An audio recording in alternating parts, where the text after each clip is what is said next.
Okay, I think I am live. So sorry, I had technical difficulties, but I am live today to talk about interest rates. So hopefully, I can have a few people joining me if they can find it. But let's talk about interest rates and what's been happening. Oh, luckily, I've got a couple of people joining me. Great.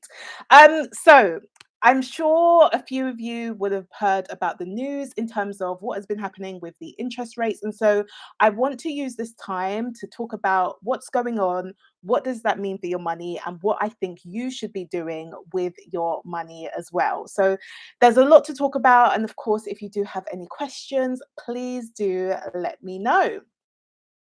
So let's talk about what's been happening with the interest rate. Now, in terms of if you've watched the news, you would know that there's been quite a lot of central banks basically raising interest rates, right? So there is the central bank, the Federal Reserve in the US, which raised their interest rate by about 0.75% basis points. And then with the Bank of England, they also raised their interest rates by about 0.75%.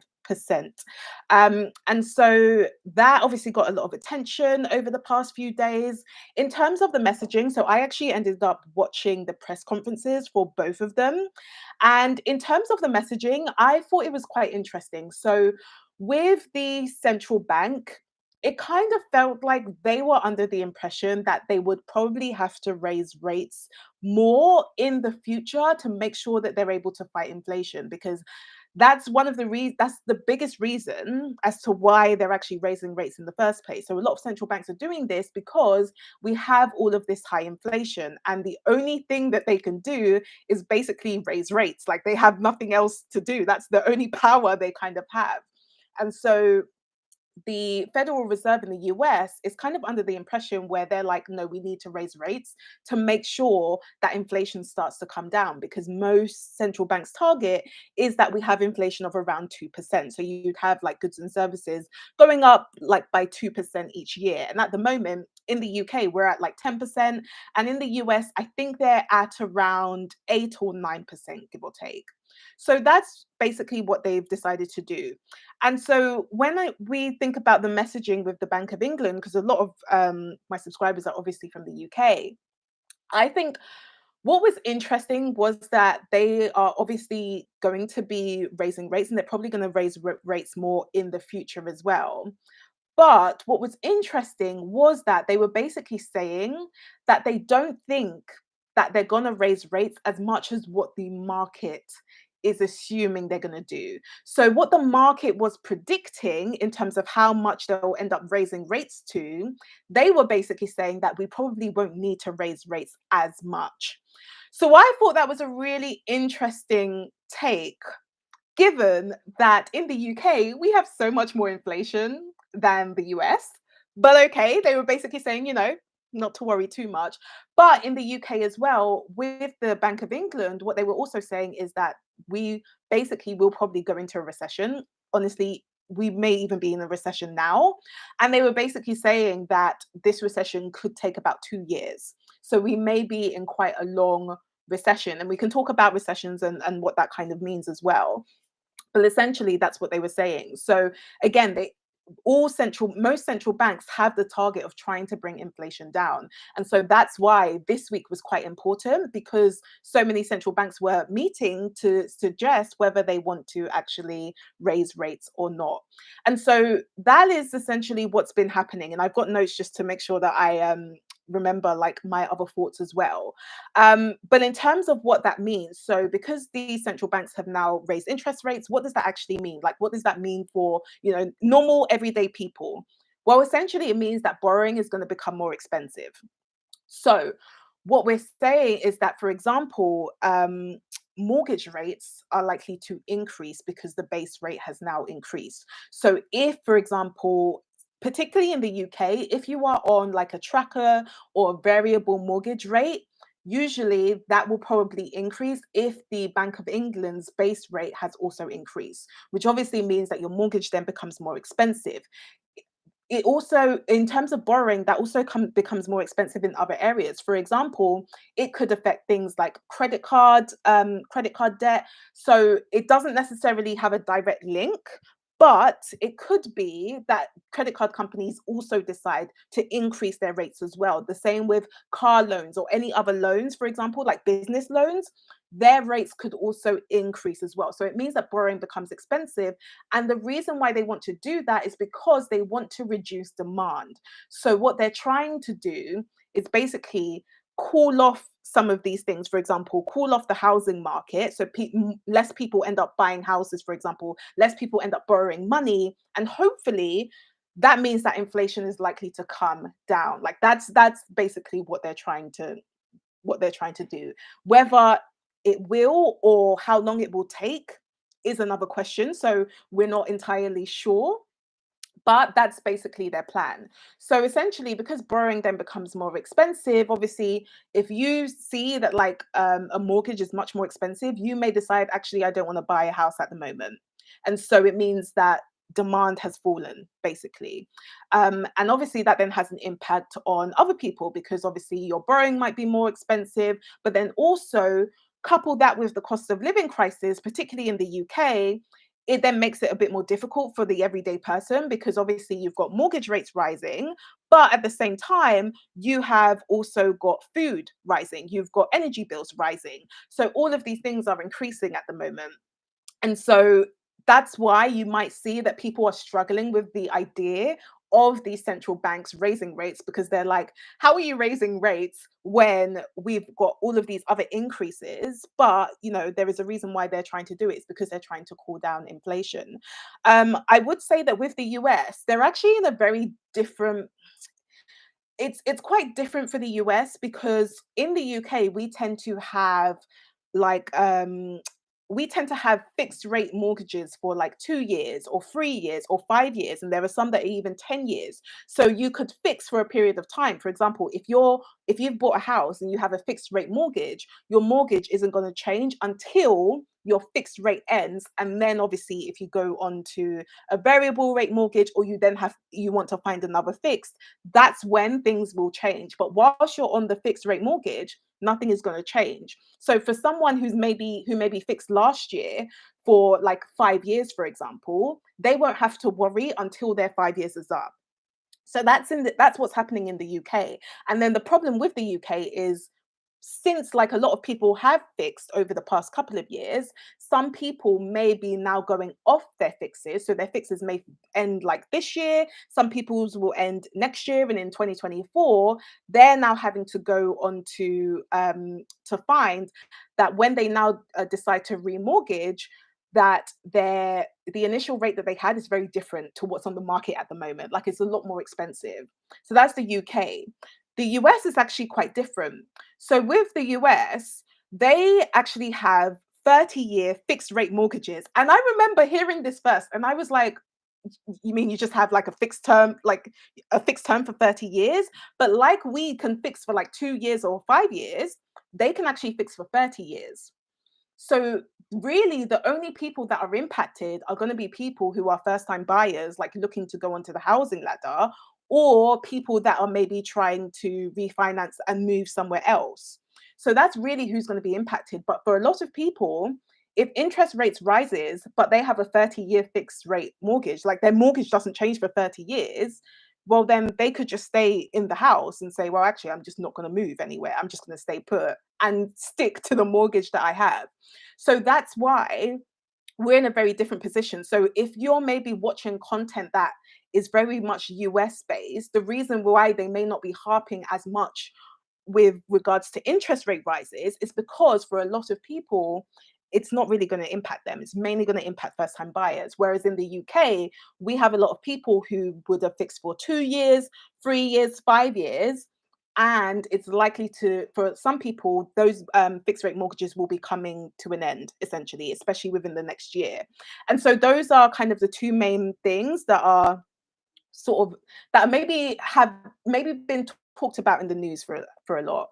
Hello, yes, I am back. Yes, I realized I didn't do a live last month, and it was just because I went to go and see family. So hopefully you're going to have two lives this month. But I really wanted to come here to talk about what's happening, especially with the news, because it's just been very crazy, and just to get us grounded again and think about things that we need to be doing with our money and what we need to be thinking about. So that's basically the central bank. Now, in terms of whether we will have interest rate rises in the future, I wouldn't be surprised. But I would say that it's questionable in terms of how often they will do it and by how much. So how high they're likely to go in order to feel like, they basically raise interest rates by enough. So, depending on if you're looking to buy a house next year, like we're kind of thinking about that process as well next year. That's something that you might want to think about in terms of how much your mortgage is likely to be. But then also you've got to think about other borrowing as well. So for example, if you've got credit card debt, you also need to think about, okay, well, if my debt increases, what does that mean for me? Like, am I really at the point where I now need to start paying off my credit card debt as soon as possible to make sure that I don't pay off as much interest, because it means that your debt's going to become more expensive. So that is essentially the context. And obviously, if you've got any questions as well, let me know. Hello, Cooking with Queen Sheiks. Oh, I love that name. Hello, but let me know if you've got any questions. But essentially, that's what's been happening. And I'm just looking at my phone just to make sure I haven't missed out anything. Um, but in terms of, I guess, the UK, because obviously a lot of my subscribers are from the UK, when the Bank of England is obviously talking about, we might be entering into a recession for about 2 years. Now, what I would say with this is the first thing is please do not panic, because I think the news tends to kind of exaggerate on a lot of negative things around. And if you've been watching the news, you may be feeling, very disgruntled, very nervous in terms of what's going to happen to the economy. Are things just going to completely crash? And, are we just going to head into a depression and things like that? So the first thing I want to say is, try not to panic and think about things that you can control. So in terms of a recession, basically what the technical definition is that you have two negative quarters of a contracting economy. So basically, rather than the economy growing, it's shrinking for 2 quarters. If that happens for 2 quarters, then technically we are in a recession. And usually what tends to happen in recessions is that, again, demand starts to fall. So people will likely spend less because we're in a recession. And since people are spending less, that means that businesses don't tend to make as much money.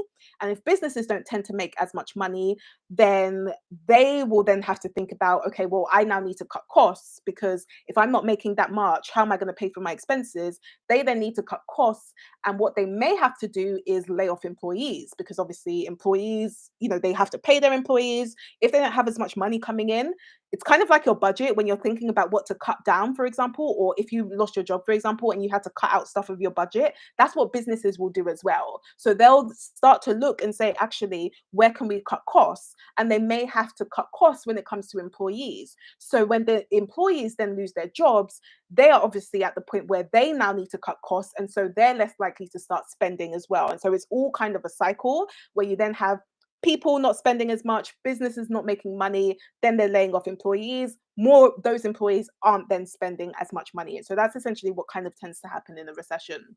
And so that is definitely something that, you do want to be aware of, but you don't want to get to the point where you're completely worried and you just shut down. Like that's just not what you want to do, especially, when you hear about the recession talks. But essentially, when we're talking about recession, we're just talking about the economy contracting. That is mainly it.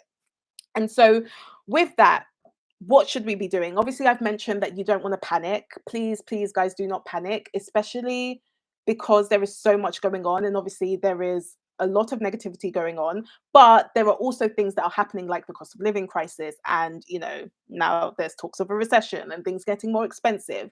But I still think that there are things that we can control, especially if you have a decent income coming in, like you still have a job intact, or you've got other income streams coming in. There are still things that you can control.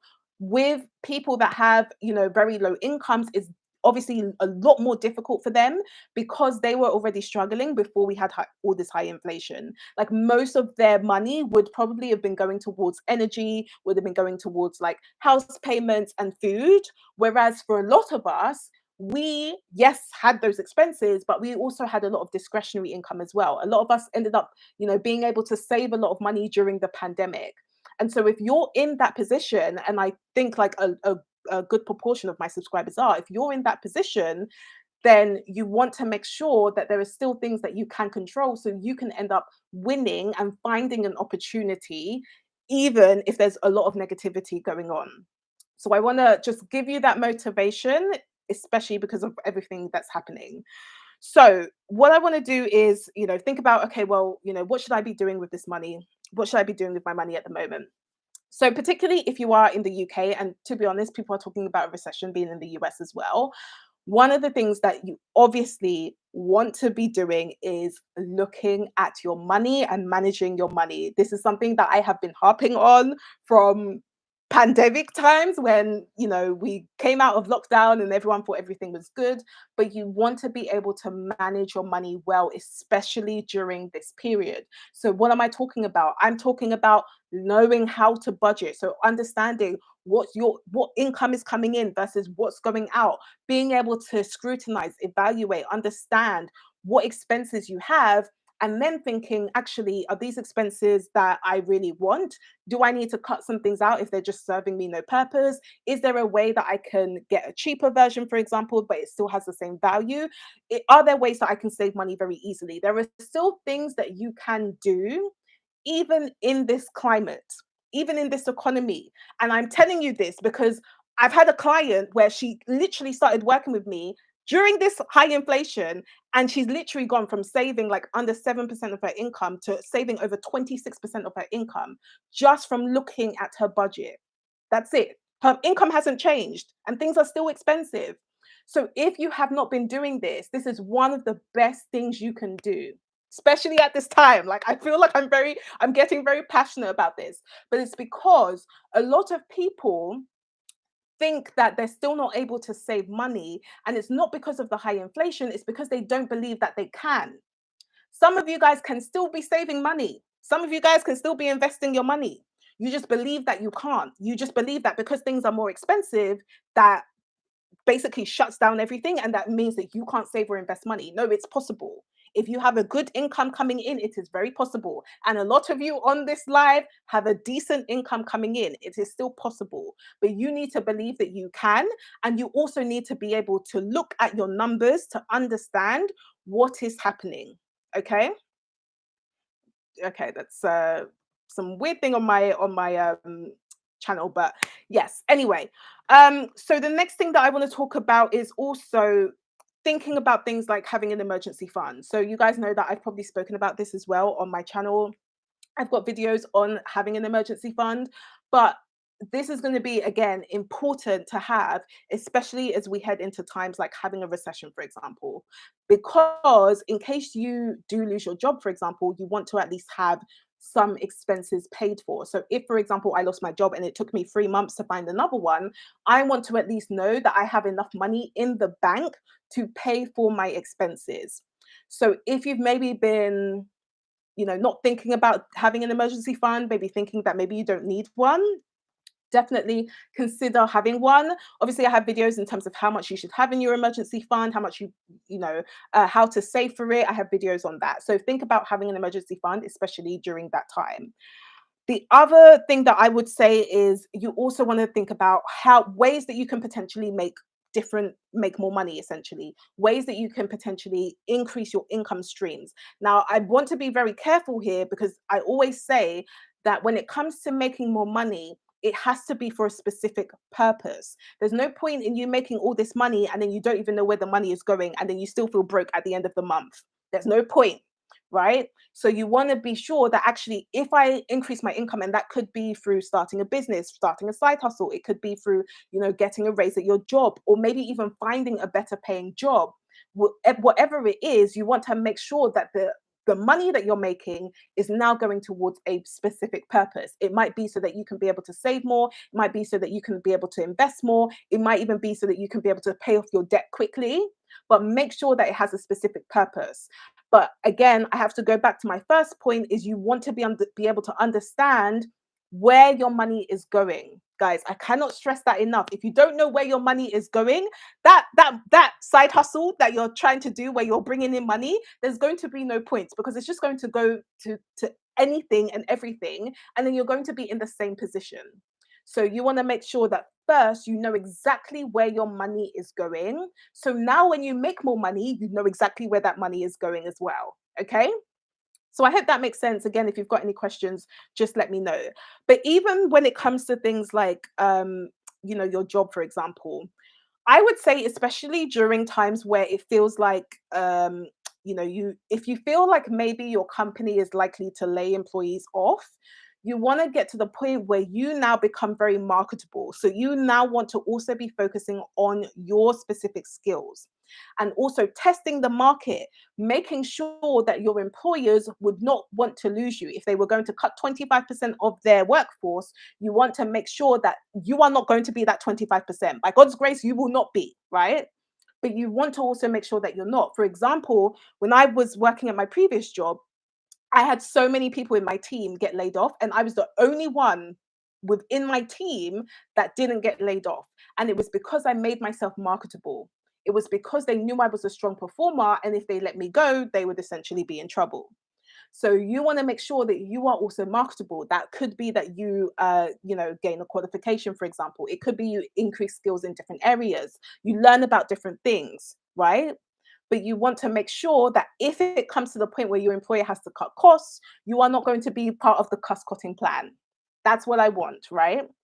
So be sure to take this seriously, especially now. If you've maybe been like, kind of chilling and not doing much, you want to be careful. Now, it could be that the reason why you're not taking the job seriously is because you are considering, starting your own side hustle or something. So then you want to make sure that you're also focusing on that to bring in the income stream. But whatever you're doing, make sure that there is a specific purpose, right? Make sure that you want to be at the point where, like, no one just looks at you. No one looks at you. You're like, even if they're cutting the workforce by 30%, you're just not a part of it. Okay. So really be thinking forward. And I would definitely say that you will be in a greater position, because if everyone else is worrying, running around like headless chickens, maybe not even thinking about doing their work, you want to do the opposite. You want to have a clear head and say, do you know what? This is the time for me to really make sure that I'm as marketable as I can be. I want to make sure that even if, they're thinking about who to cut, there's no way they're going to think about me. Or I'm at the point where other employers, other companies are literally calling for me to come and work for them. That's at the point you want to be at, right? So you really want to start taking this seriously, especially because we may be heading into tough times, but there are always opportunities when it comes to tough times. Like there's always a saying that more millionaires are made in a recession than any other time. And that's because people find the opportunity. Most people will be running around like headless chickens, like they will. Okay. But you don't want to be one of them. You want to be at the point where you're thinking about your financial future and you're thinking about what you need to do and what you can control. Okay. So I hope that this is like helpful. I know I'm giving a little bit of, Auntie B tough love, but it's just because I want you to be in the best position you can in the recession, because your future self will 100% thank you if you can really take advantage and leverage the opportunities that we're going to be having. Okay. The other thing I wanted to talk about was, in terms of what to do with your money, is also thinking about investing. So if you're at the point where you know that you probably should be investing for your future, for example, let's say that you've paid off your high interest debt, you've got some savings, and now like you're thinking about your financial future, this is probably one of the best times to start investing. Like, I have clients now in starting to invest, and this is going to be the best time because investments are pretty much on sale right now. Like, literally a couple of days ago, me and my husband were just in bed, just looking at stocks. Literally just looking at stocks, just looking like, oh, this has gone down. Oh, this is 50% off. This is 40% off, because this like gives you an opportunity, right? Especially if you're, and I always say, if you're investing for the long term, which most people should be, not giving financial advice, but most people should be investing for the long term, then you don't really care what is happening now in terms of like in terms of what's happening to like different companies. For example, if you're investing through the stock market, you don't really care what's happening because you're not planning to use that money for at least 5 to 10 years. So if you see, for example, that there are a bunch of companies that are literally, 50% off on sale, then you would want to take advantage of that. It's literally like you going to your favorite clothing store and you seeing a jacket that you've always loved, but you're always like, oh, it's a bit too expensive for me. But then one day you walk into the shop and you see that it's 50% off. The same jacket, good quality jacket that you know will last you for at least 3 years. It's literally like you going into that store and seeing it at 50% off. Of course you would buy, you would run to the store. And even if someone was holding that jacket, you would literally like be trying to grab it off them to get that jacket because it's 50% off and you know it's a good jacket. The same thing, like that's my same philosophy when it comes to investing, particularly when you're investing in the stock market. If you see that there are companies or funds, so which will have a basket of companies, if you see that these good companies are literally 30% off, 40% off, you would 100% want to buy it because it's literally like you've seen it on sale and it's literally like your favorite jacket is on sale. So again, you want to be able to take advantage of the opportunities because a lot of people tend to get emotional. That's one of the biggest mistakes when it comes to investing is you can't get emotional. You can't see your stock portfolio go down by 10% and then think, oh, I need to sell before it goes down even lower. That's how you will lose money, right? So you need to again get very educated around the topic. It's why I'm always saying make sure you have the education around investing, make sure you understand how investing works, how market cycles work, so that you can then come in with a clean head. Because what the news will do is when stocks are falling, that's when they will come in and say stocks are falling, the world is ending, everyone should sell. When in reality, that's probably the one of the best times to buy. Like during the pandemic, when stocks fell by like 30%, the people that made money were the people that bought at that minus 30%. And they ended up making so much more money, right? So you have to be able to, okay, first educate yourself around the subject, but then also don't be afraid to invest at a time where everyone's running like with headless chickens, for example. Okay, so you want to make sure that. But the only reason why you're able to do that is when you're educated. Like the reason why I'm able to invest now, even though like the conditions are quote unquote bad, the reason why I can do it is because I understand how investing works and I understand how my cycles work, right? So once you do that, you wouldn't have a problem in investing your money. It's like literally like the jacket example. That is how I see it. That's how I've trained myself to see it as well. So that even if stocks continue to go down, well, then I will just continue to buy. That's just my philosophy. Okay. So you want to be able to start understanding, investing. And if you're at the point where you can invest, take the opportunity to do it. So in terms of preparing for a recession, that's probably one of the best things I would say is learn how to manage your money, learn to understand what is going on with um, what's coming in versus what's going out, learn how to be able to still save in an environment. For a lot of you guys, you can still save. Even if you don't believe you can, it is still possible, right? A lot of you are not low income earners. A lot of you earn decent incomes. You just believe that you can't save and so you don't save, or you believe you can't invest and so you don't invest. No, it's possible. It is still possible, even in this environment. But you need to be able to train yourself to first believe that you can. And number two, then start to think about, okay, well, how can I do it? And start working on how you can do it. But it's definitely possible, right? And then the other thing I was talking about is obviously thinking about, in terms of what your income's like, start focusing, for example, if it's on your job or if it's on, doing another stream of income, for example, creating a side hustle, that's something you can definitely do. Again, just remember the purpose for it. Don't just make money and then you don't understand where it's gone. You want to be very clear with where that money is going to be going. And of course, if you can, take advantage of investing as well.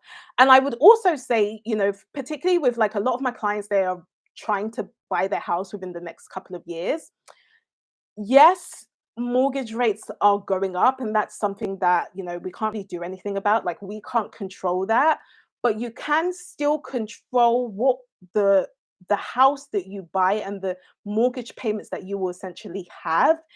And what I mean by this is you can still control what is your limit in terms of, okay, if my mortgage rate is 5%, for example, what is going to be the limit? Because what I may have been happy with purchasing in 2021 and 20 earlier 2022 is probably not what I'm going to be happy with purchasing now.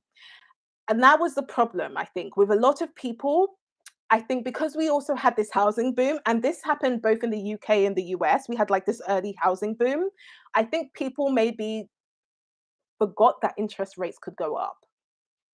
And so because like the house like because houses now became much more expensive, and which is why I'm always saying that you want to make sure you can buy a house that you can afford, but because houses became more expensive, but we had such low interest rates, so we had a lot of cheap debt, people just didn't think that interest rates could go up, and so they then decided to buy the biggest house they can afford. Now that interest rates are going up, a lot of people are going to be in hot water, unfortunately.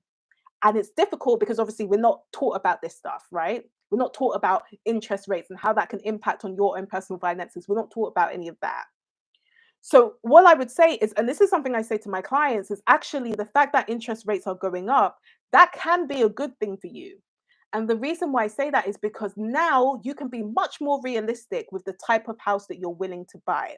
Because you want to make sure that even if interest rates are at 5%, and if that's the peak, well, then at least if you can afford still a 5% interest rate, that means that if interest rates now start to come down, you're just going to have more money, right?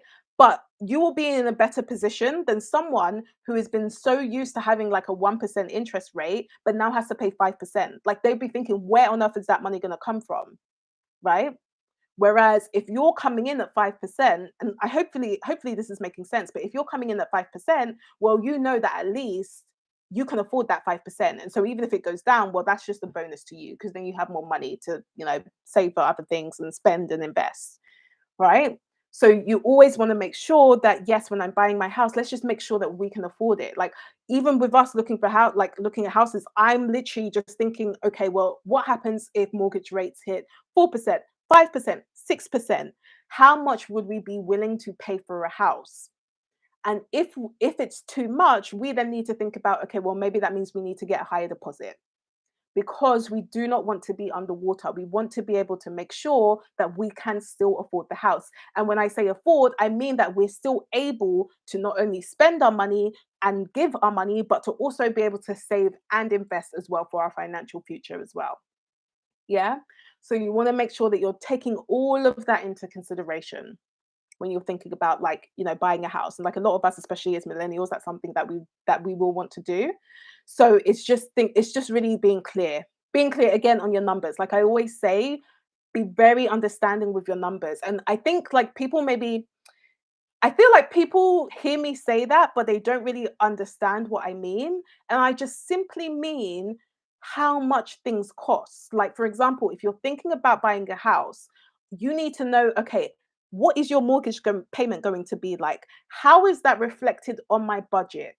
So if I was to pay this mortgage payment plus utility bills plus my other essential bills, can I still afford to spend my money, put money towards other things like sinking funds, and also save and invest my money? If I can't do that, well, then does it mean that I have to look for a house that's maybe, do I need to like offer a lower price on a house to make sure that I'm still able to do that? That's what I mean by knowing your numbers. When I'm talking about knowing your numbers in your budget, again, understanding, okay, well, this is my income. After my income, how much do my essential bills come to? Like, how much does my rent, mortgage, utility bills, SIM contracts, any property taxes that you have to pay in the US, council tax in the UK? After all of that, again, how much money do I have left to spend? How much money do I have left to save? How much money do I have left to invest?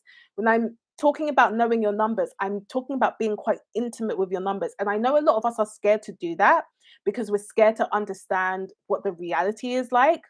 But I would argue and say that knowing your numbers will free you, because then it frees you to now understand, okay, well, this is how much I have to spend. And then I can just spend my money knowing that I also have figured out the numbers for my savings and investments. and my essential bills, right? I had one client where she was always struggling to pay her essential bills, and it was because she didn't know her numbers. And this is going to be so much more important now more than ever, right? When she then knew her numbers, and what I mean by this is when she then knew how much her essential bills came to, she then just put money in her bank account to make sure that it covered her essential bills. And that just, her anxiety just left after that because she was very clear on her numbers. Okay. So knowing your numbers, and again, I'm stressing this because it's very important. And I know some of us maybe want to do it, but we don't do it. But knowing your numbers is going to help you, especially during this time. And that's what I mean by, some of you guys think that you can't save or invest your money. You can, you just don't know your numbers. That's why you think you can't. You think that because things have been becoming more expensive, that it's now stopped you from saving and investing your money, which may be the case, of course. Like there's going to be, there's going to be people where they're just not able to do it. But for some people, it's just because they don't know how much their expenses come to, and so they don't know how much they can save and invest. So be very clear on your numbers. If there's anything that you take from today, please take that into consideration. Okay. So are there any questions? I want to make sure that I've gone through everything. But please, yeah, like please don't be, nervous, don't be worried. It is obviously, a challenging season. That's something that, we have, like, it's just, we've had recessions before, but I think for a lot of us, especially if you are a millennial, this is maybe the first time that you're going through this.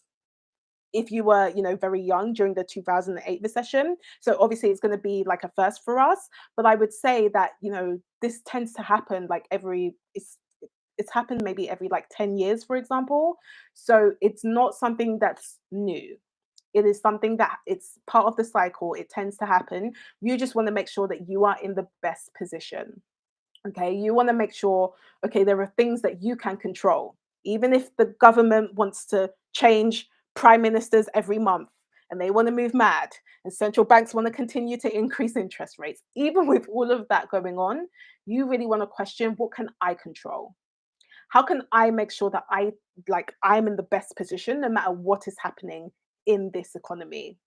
Right? So I really want to hone that in, that yes, there's a lot of stuff going on. And I'm not, like, I'm not sugarcoating that, because it is a lot. Sometimes you even have to laugh because you're just thinking, what is this?